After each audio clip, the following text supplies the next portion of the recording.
Five Nights at Freddy's demolishes box office expectations with $80 million. Taika Waititi is cut from Thor 5. And Disney released their first image of Snow White and it did not go well. Let's break down this week's movie news.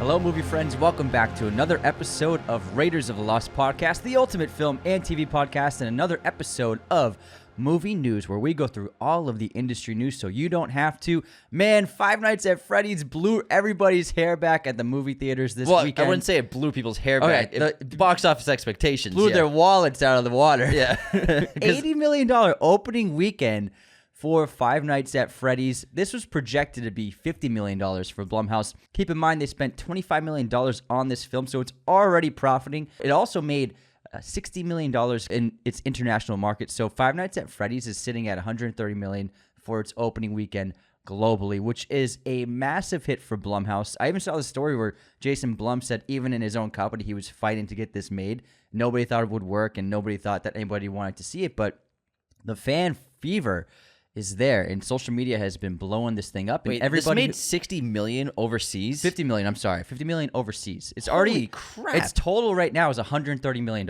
It's total. On for a the budget first of week. 25, not to mention it's also streaming on Peacock. That's to what's rent. so impressive, because you can watch it on Peacock, or you could go to the theater. So that hasn't really worked out where the theatrical release still makes that much money. The movie-going experience is back, not to mention this movie, I saw it, I have some thoughts. Was a fan event, basically. It was an experience to go with your friends. I believe or around 50% of moviegoers went with two or more friends. Wow. So a bunch of just people who grew up playing this game. I didn't know this game existed until this year. Same. And I went and saw this movie. I thought it was going to be like a horror movie to an extent, but it was really like a kid's horror movie. Mm-hmm. It wasn't, I didn't find it very scary. There was really no blood, but the trailer, I thought it would be like that. I thought it'd be more like Megan. Yeah. PG-13. I was a little surprised that it was PG-13 at first. And then, because I thought it was going to be R, but same thing with Megan, where it's a horror movie, but not very scary. Yeah. And the gore, there's not really much of it at all. And I think that this movie was geared towards fans of the video game, which I didn't realize how many there were, but also just a younger audience versus like the average horror goer. Which I think is actually great, because it's a movie that gets young people excited to go to the theaters. And it's not really, not to say it's our cup of tea to see this film, but still, I think that's great that we have an event movie for teenagers to be like, oh, let's leave the house and go to the cinema and see this film together, do that communal experience. This is actually with the smartphones out. With of course. smartphones out, yeah. I heard there's some trouble in theaters with people just like having fun. But kids these days, yeah. But still, I mean, it's good for theaters, and it's good to get young people excited to go into a theater to watch a film together. So I think that's it's great news for everyone all around. Yeah, I didn't love the movie, but I guess it just wasn't made for the average horror fan. It was like really like Chuck E. Cheese vibes in terms of... Ironically, yes. Ironically, even though it kind of is like a movie. It's the Chuck E. Cheese of horror movies. It was a tough watch. I hope to see a running review soon. Oh, yeah, I posted it yesterday. Oh, fuck yeah. I'm going to watch that. Five Nights at Freddy's, my running movie review TikTok. James loves movies. But moving on to second place at the box office, Taylor Swift's The Eras Tour is still in the top 5 at number 2 with $12 million at the box office. Killers of the Flower Moon pulled in another $10 million. After Death, a new film about people who I believe they have passed away, but then they've been brought back to life. Oh, damn. Talk about their experience, which sounds really interesting. $5.6 million at the box office. Whoa. A new movie I did not know existed called Freelance, starring John Cena and Allison Brie, opened to $2.1 million at the box office, 0% Rotten Tomatoes score, and a budget of $40 million. So the studio, I think it was Relativity Media, is probably going to eat close to $65 million in this movie. Oh my God. I saw a little clip online today. I didn't know what it was. It was Allison Brie and John Cena. And she's like, what is that? He's like, it's a really big gun. And I'm like, I watched the what trailer. is this movie? What the fuck is this? Goodness. The Holdovers. Yes. It's limited release. 6 theaters. It made $190,000. Pretty excited to check this one out. I love Alexander Payne. And what's cool about The Holdovers is he purposely made it to feel and look like it was shot in the 70s. Yeah, it sounds like it looks like it. Old cameras, old Everything audio. about it, yeah. Old lenses, old cameras, old audio production. And it's just that trailer just looks like a time machine of an old movie. I love it. Really cool. Priscilla also had its limited release for theaters. It made $164,000. So those were great per average screenings for these movies per theater averages. However, we've seen a high per average theater happen this year earlier with maybe the biggest bomb of the year with Dix the Musical. We finally got some box office information on this film. It just broke $1 million at the global box office since its limited release in October 6th.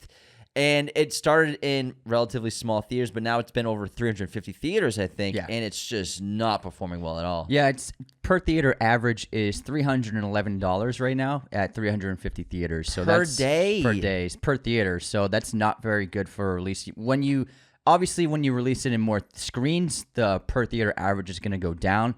However, you still want it to be around 3,000 per theater average on its big opening release. So this is a big disappointment for A24. Whereas you compare it to A24's other film, Priscilla is averaging $40,000 per theater, only in 4 theaters, yes. But I expect Priscilla, when it gets expanded to over 300 theaters, to do much better than Dix. I can see a couple million opening weekend for Priscilla on the wide release. So Dix the Musical has just been a huge bomb this year, and I can't find any budget information in this movie. I don't know how much it cost. Yeah, I looked into it. I can't find any budget. But it looks like a $20-30 million movie. Easy. I would say mid-tier, mid-range budget for sure. Yeesh, gonna eat that. Eat that bankroll. And Kills of a Flower Moon is closing in on $100 million globally, so it's doing pretty well at the box office for a 3.5-hour epic rated R film with a lot of competition right now. So I think that Killers is actually performing very well, although it's not going to be Oppenheimer numbers, obviously. I mean, $964 million is tough to beat. But the thing with the way I look at Killers of the Flower Moon, and I'm not making an excuse for the box office performance. First of all, it's Martin Scorsese's best opening weekend ever. Yeah.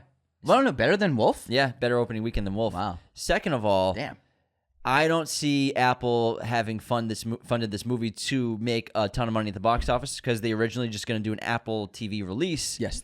That was the first plan. So the way I look at it is Apple made this movie and funded Scorsese on a $200 million rated R 3.5-hour film. Yes. As a way to get the prestige of Martin Scorsese, getting a Martin Scorsese picture in your catalog, as well as Oscars. Yeah, I mean, being able to put on your banner for your movie Oscar nominee or Oscar winner or Golden Globe winner for blah, blah, blah, blah, that is really good. The prestige of that really helps sell a brand, and it is a good way to entice people to subscribe to the Apple TV. So I totally agree, because the proof is that they originally planned to do just a limited release. The same thing as The Killer with Netflix. Limited release, a few screens around the country. We saw it. Oh, yeah. And then put it on Apple TV, but now they're doing a wide release. So clearly that wasn't their first plan. And speaking of The Killer, we saw it in theaters at the Alamo Drafthouse. Oh, yeah. If there's an Alamo near you, go to that theater. It's fucking awesome. And it was a great movie. I gave it a 4.5-star rating. You gave it a 4.5-star rating on Letterboxd, 4.5 out of 5. And it was just David Fincher's back.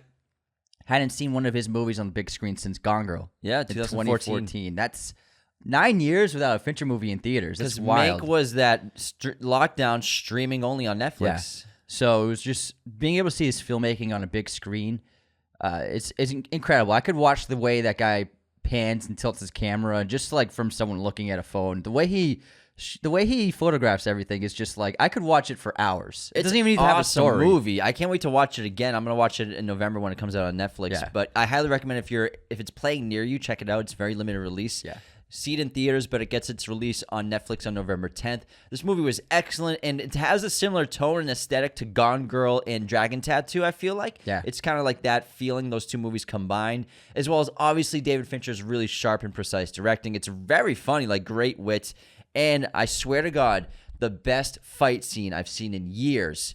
It was badass. Dude, the movie ended, we both turned to each other like, that fucking fight scene. It was awesome. It was so good. It's the best fight I've seen in many years. So Fincher honestly. directing an excellent fight scene with incredible stunt choreography and stunt coordination and a stunt team that knocked it out of the park. It was fucking crazy. I can't wait to talk about this movie. We're going to do an episode in November once everyone gets a chance to see it, Yes. but definitely get hyped up for The Killer. Now, let's move into the top stories of the week. Number one being... A lot of Disney, actually. Yeah, Taika Waititi has apparently been fired from Thor 5. He originally signed on to make 3 Thor films in 2013 when he signed on. And since nobody was very happy with the last Thor film, Thor: Love and Thunder, it seems as though Marvel is reportedly seeking a new director to take over the franchise. Ironically, they handcuffed the hell out of him with that movie because there's supposed to be a ton of gore scenes that got cut. Yeah, but I mean, it's not even like it. I don't think some more gore scenes would have made the movie that much better. I think it might have. I mean, it could have improved it a little bit, but it wouldn't have been that much better. Like if there's scenes of gore actually killing other gods. Yeah, but for me, the humor didn't really work in that movie. Yeah, I did cry at the end though. I did cry. Well, I mean, yeah, a little of the right music and a little girl crying. We'll get you. No, it's Natalie dying. Natalie dying. Yeah. Come on, that's what got me, man. Yeah. She's such a great actress. Yeah, that's what it was. Yeah. But yeah, I didn't love Thor: Love and Thunder. I don't think a lot of people did. Nobody did. And so Taika, it'll be interesting to see what he does for his next films because he has the soccer movie that just came out with Michael Fassbender as well. I like when Taika operates outside of the MCU. I really do. Yeah. And I think he's a great filmmaker and storyteller. So I think this isn't the worst news in the world for him. Sometimes it's tough to get out of these long-term Marvel contracts for directors and actors. So maybe it's a blessing in disguise. Yeah. And the word fired, it's it's such a strong word. Maybe it was just Star is the headline. Yeah, let go. I know. Yeah, I wasn't fired. I was let go, but you wouldn't know the difference anyways. Sick reference, bro. Your references are out of control. Oh man! But he made his bag already, man. Yeah, he made lots of bag. He's got quite the bank account. Moving on to more Disney. So 2 things on Snow White. So first of all, Disney finally released their first image of Snow White, starring Rachel Zegler in the lead role. And it's her with the 7 dwarfs, which everyone's surprised to see. However, they are all animated in CGI, and it does not look terrific. I can't wait to see it in motion. It borderline looks like an AI-generated image outside of Zegler. It borderline kind of does. And it's getting demolished online. I mean, are they surprised? What did they expect was the reaction that was going to happen when they posted this photo? I'm so confused because of the set photos behind the scenes of the 7 magical creatures, right? Of the humans. Yeah. But then everyone thought that meant that they cut the dwarfs from the film. And no little people were actually hired for the film. Exactly. Except for maybe one. I think there was there's one in that. Who was hired for the 7 magical creatures. And then obviously they cut the 7 dwarfs from the title. It's just called Snow White now. But this image is getting demolished. Snow White doesn't need anybody. She doesn't need any dwarfs. It's just the CGI looks really, really bad, even for a still. I'm really looking forward to seeing that scene in motion because it looks bad. Well, it's going to take a while because Disney has delayed Snow White all the way from March 2024 to March 2025. What? Oh my god! Which I'm assuming means there's going to be massive rewrites and reshoots. That's usually what it is because you can only use the SAG excuse for such a long time because this film's already supposedly been shot. It's already done. So they're pushing it a whole year. So they're remaking the movie. Sounds like they're remaking the movie. So I want to see the original version. Me too, man. I want to see what they did. But this is just common practice with Disney these days. I mean, Indiana Jones 5, that got delayed so many times with tons of reshoots as well. So it seems like Snow White is kind of getting either remade or something, or just maybe being overhauled. Dude, an entire year? A whole year on a movie that was already finished filming. They're doing so many changes to that. Man, I want to see the original version of this film now. I'm very curious to see. Because they wouldn't push it back a year if they weren't making insanely huge changes to this. Huge changes. Huge. Massive changes. Oh my god. And I think they saw the backlash from the last 6 months. And oh my goodness, it's wild stuff. But also they've pushed back Elio a whole year. This film was going to come out in March 2024 as well, but it's been pushed to June 2025. Maybe they're changing that one too. A Pixar film. Sounds like they're going to change that quite a bit as well. And then, I feel like every other week we have crazy Disney delays of their films. And a lot of it you can say the SAG situation and the strike ongoing, which fortunately there's negotiations happening all weekend, so maybe that's good news that something's going to happen very soon, that the SAG strike will end. But I mean, when it comes to like an animated film with Pixar's Elio, and then with Snow White, which has already been shot, yeah. I mean, is that really quite an excuse you can keep using? No, I imagine that Elio already recorded its actors months ago, 100%. and it's just they're in the animation process, which takes years. So that's been pushed back 16 months. My God. Almost 15 They're going to make months. a whole new movie again. Also, Disney has removed Jonathan Majors' magazine Dreams from its calendar. They may not even release that movie now. Oh, well, he's on trial, so I think they're just going to see what happens with the trial. Yeah, I don't. They're even gonna know wait what's going on until with that situation. Yeah, so he's about to undergo his trial. I think they may have started. I'm not sure. I haven't read Well, I know too he much. was. It was like months ago that He's doing a new trial, in right? court. Yeah, something. But so I'm sure they're gonna wait to see how that ends and see. All right, should we release this or should we just throw us in the trash? Jeez, Disney pushing 2 movies back a whole year and removing one entirely. There's another unfortunate delay. So Tom Cruise is No. Tom Cruise is next in Mission Impossible film. Oh my God, I didn't know this. Has been delayed to 2025. They're also changing the title. So obviously, the first title of Mission Impossible 7 was quite the mouthful. Mission Impossible wordy. 7: Dead Reckoning Part 1. No, it wasn't called 7. It was just Mission Impossible: Dead Reckoning Part 1. Quite a lot to say. Yes, it's a bit. A lot of syllables. Not just syllables, but a lot of like symbols. It also We have a semicolon. We have a dash. And the text, the text on the poster was just there's so many words. I always thought it was too many words. So, the 8th installment of the action spy franchise will be dropping the second half of its previous title, Dead Reckoning Part 2, with a new title expected to be announced later this year. They haven't picked a specific release date, but it's going to be summer 2024. No, 2025. 2025. God damn it. Fucking A, man. I thought we were getting 3 years in a row of Tom Cruise summer movies. I mean, this is why he and a few other Hollywood heavyweights were trying to push negotiations to come to an end. Tom and a few other big names were trying to get the sides to agree on things just because they had to keep the machine of Hollywood running for their films. So, unfortunately, we're not going to get another Mission Impossible movie till 2025. Yeah, because they weren't done filming, right? They weren't done They were filming. still in production. Yeah. God damn it. They still had a lot to do. It would be coming out. Listen, Tom's soon. he's getting up there in age. I know, yeah. And PTP, let's go. Come on. Get this Come settled. on. My God. Just pay them. Just pay them so we can get Tom Cruise's movies. Pay that man his money. Pay that man his money. He beat me fair and square. It's like reference, bro. All right, next up, the GOAT. Martin Scorsese has joined Letterboxd. Let's he go. also opened up his his coming out party he dropped really cool lists about his favorite films and films that he thinks work as companion pieces to watch together. Definitely check out his 2 lists that he dropped. They have some amazing movies. I've added some to my watch list, and I just can't wait to see Martin Scorsese. He's already logged 4 films. This is just awesome news. And he's left ratings for every Marvel movie. Just kidding. Just kidding. He also reviewed Midnight Ruin and gave it 5 stars. 5 out of 5. This is cinema. Peak cinema. He wrote peak cinema, yeah. On God, for real, for real. Say less, fam. Say less. Moving on to some Daredevil news. Now, remember, last time we talked about Daredevil Born Again, the reset button had been hit on this because they were at 4 episodes in the can on production, and they finally watched it. The producers finally watched the show, and they're like, oh, we can't release this show. Is this what you guys have been doing? We can't release this. He's not even in a suit. It's just a courtroom drama.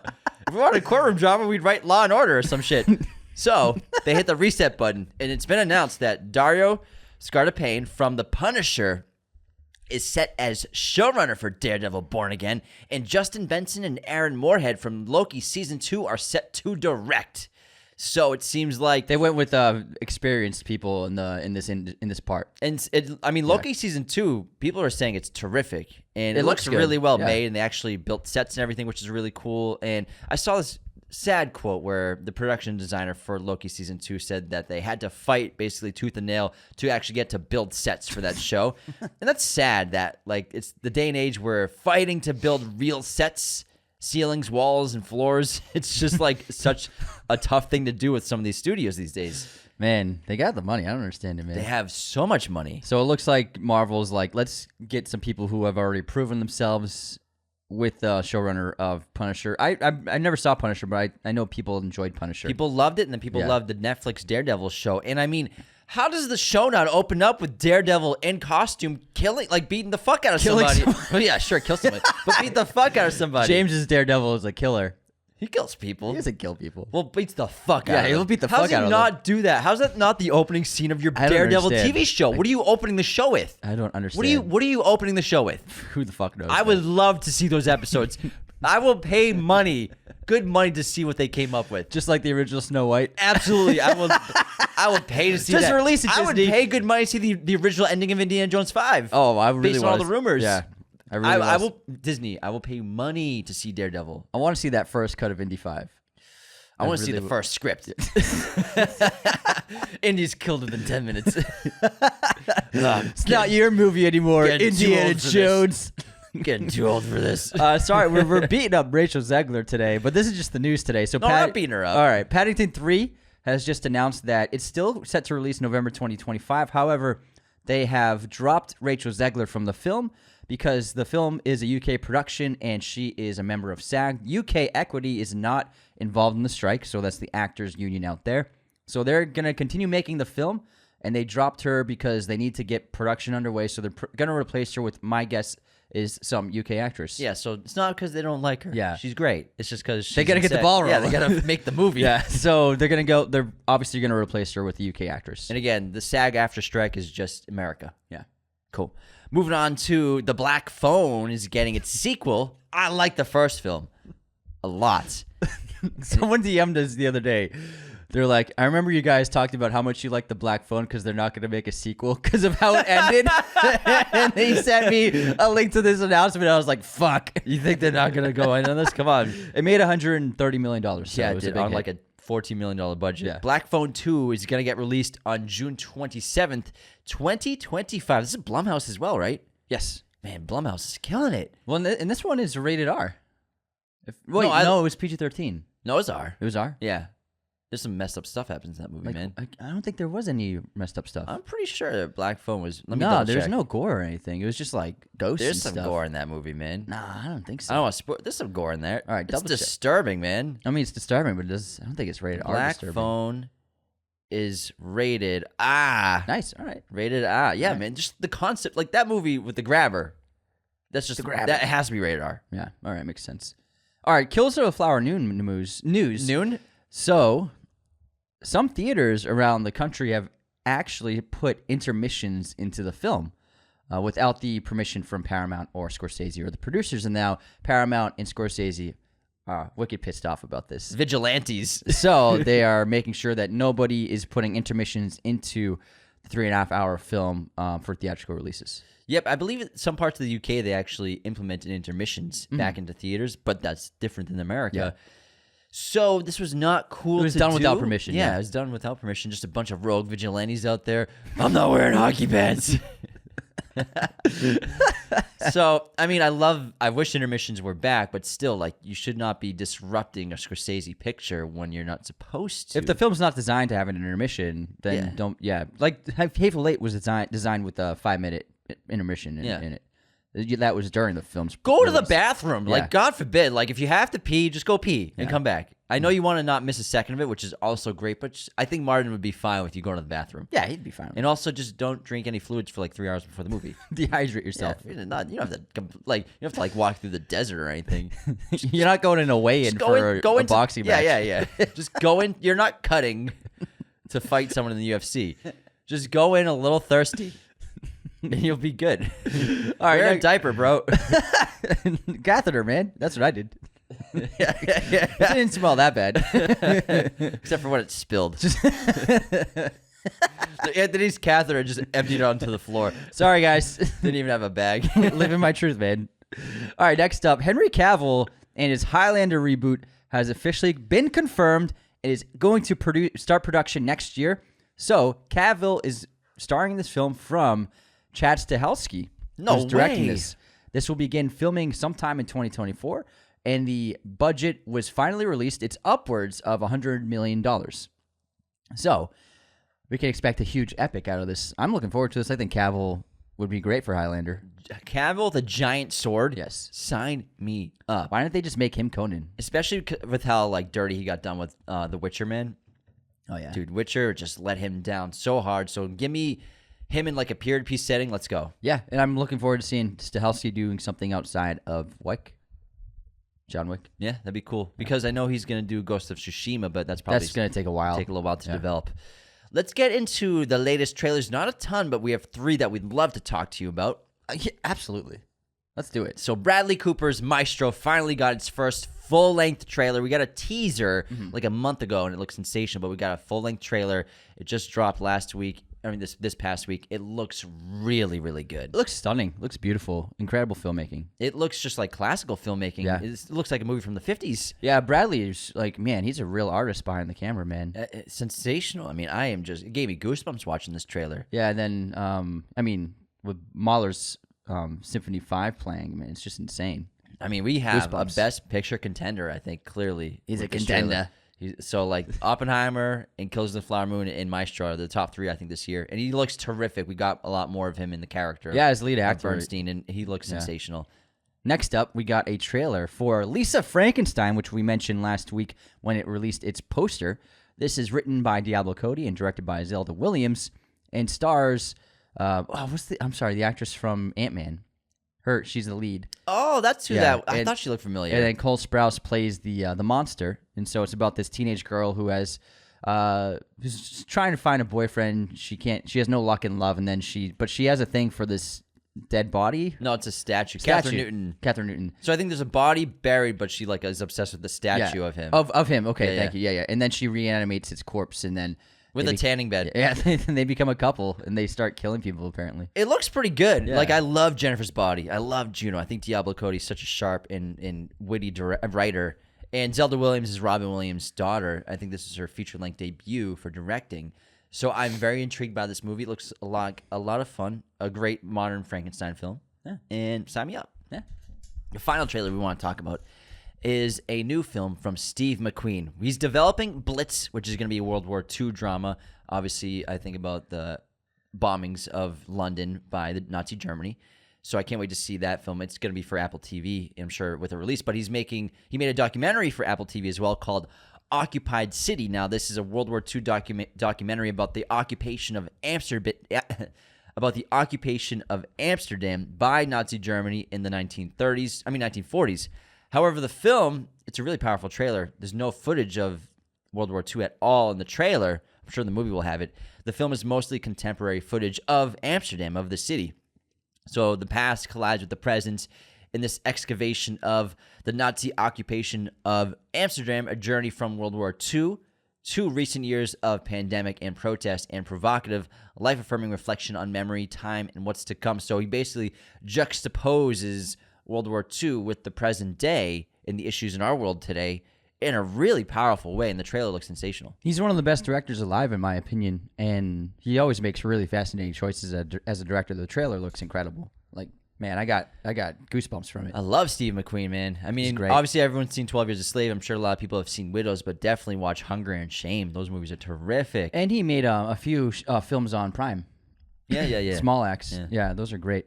All right, next up, the Hunger Games prequel, A Ballad of Songbirds and Snakes, is projected to gross $50 million at its opening weekend at the box office and a domestic total of $200 million. Very low for the franchise. It's actually going to be franchise lows all around. However, it's the cheapest made of the franchise with a $100 million budget. So it looks like it will profit. It just won't be like as big a hit. The Hunger Games isn't quite there like it used to be. So we got some interesting news about a poll that was done. And apparently Gen Z wants less sex in movies and TV. A new study conducted by UCLA found that American viewers between the ages of 10 and 24 want to see less sex on screen, and they just want to see it on their phones on Pornhub. In fact, But OnlyFans, bro. In fact, a slight majority I added the last part. 51% of the 1,500 survey. But also, let's take into account the people who actually are willing to take a survey. Yeah. Said they wanted to see more content about platonic relationships and friendships, while 47% said sex isn't needed for most TV shows and movies, with 44% feeling romance is overused. Also, 44% say and agree with the statement saying that they would rather clean the toilets than go on an online date. Perhaps more surprising revelation was the majority of those surveyed, 56%, preferred to watch original stories rather than franchises, adaptations, and remakes. So that's at least one thing they have in common with older viewers. So they'd rather clean a toilet than go on a date. So I think I understand what they're saying. And I understand that. Well, they didn't poll. I don't think it was Yeah. UCLA students. I think just like they found 1,500 people online. Okay, gotcha. But I mean, they probably did it online. So like, who are the kinds of people taking these surveys? Yeah. But also, I mean, I get both sides. Sometimes, I mean, someone who isn't comfortable with sex and sex gets thrown into a movie and they're made uncomfortable by that. I understand that. However, I also think that, you know, sex is such a major part of life. It's such a important part of life, and it's as vital to life as, you know, eating and drinking and a job. And it tells, I mean, who people have sex with is just as important to their character as anything else. So it's a if you're gonna tell someone's story and you want to, you know, be as Or just romance. Doesn't yeah, have to be romance. sex, yeah. Exactly. Yeah. So I enjoy sex in movies. I enjoy romance in movies when it works. Sometimes it doesn't work, but I think, you know, it's part of life. And if you're going to portray a person and try and put someone's life on screen, you have to put every part of that person's experience on the screen. So for me, it seems to be a vital part of being a human being in a lot of ways. So I think it is important to have sex on screen. But I do think that it could be limited more, and it could definitely be restricted a little bit more. Not restricted, but done less often. And when it doesn't really add to the story, definitely don't need it. But I do think that we still need it in certain films, for sure. Yeah, it's not like the 80s or 90s anymore. Yeah, exactly. Bow, bow, bow, bow, bow. It's like every action movie, the guy hooked up with the girl in the 80s. You know what I mean? That's kind of the thing. But obviously that's gone now. But I do think there's always a place for it.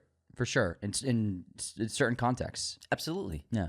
Let's move on to some more news. But also, I mean, I love romance. We don't need romance in every movie, but I do like a little romance. So it makes me smile when I watch movies. Yeah, I mean, like Tom Cruise and Haley Atwell just flirting in Mission Impossible 7. I mean, it's fun. You know? But it's not like, I wouldn't even really classify that too much as romance. But still, Me either, but they're flirting. It adds something that's Yeah. good. And I think it adds a little seasoning. You know? Yeah, a little pizzazz. Yeah, you gotta put some seasoning on your steak, bro. A little bit, like either salt and pepper or just salt, Garlic or like, powder. No, I got this great steak rubs. This great salt steak rub Salt seasoning. Yeah, steak mix. yeah. I've used it. It's Yeah, terrific. It's great. So good. Moving on. Yeah, I just think it depends on the context. Yeah, Anthony loves sex. I do. Daniel Radcliffe. Shoot me. Daniel Guilty. Radcliffe also loves sex. No, I'm just kidding. Daniel Radcliffe partners up. I'm sure he does. Daniel Radcliffe partners up with Harry Potter stunt double who was paralyzed after Deathly Hallows action for a documentary with David Holmes, longtime stunt double. They're making a documentary about his life. Holmes was brought onto the film franchise ahead of Harry Potter and the Sorcerer's Stone, and over the course of 10 years, he and Radcliffe formed an inextricable bond. However, in the penultimate film, Harry Potter and Deathly Hallows Part 1, Holmes had a tragic accident on set that left him paralyzed after a spinal injury. As Daniel and his closest stunt colleagues rallied to support David and his family in their moment of need, it's David's extraordinary spirit of resilience that becomes their greatest source of strength and inspiration. I believe it was a wire stunt during the opening chase in Deathly Hallows. Oh, man. With Hagrid being chased by the Death Eaters. It's really sad. And he also has a production company, too, which is really awesome. Yeah. But I think that's awesome. That sounds like a great documentary. I want to check that out for sure. Next up, Josh Hartnett news. Let's go, Josh. He's back, baby. Josh Hartnett will lead M. Night Shyamalan's next feature film. It's currently shooting and was once known as Trap, but is now shooting under the title Good Grades. So in June, Shyamalan confirmed the feature is a psychological thriller. Big surprise. Imagine it was rom-com. We don't even need to put that, M. Night. You don't even have to put that. We know it's going to be a psychological thriller no matter what you fucking make. Set at a concert, Hartnett is playing a father who gets stuck in the event after taking his daughter to the concert. The twist is he is the daughter.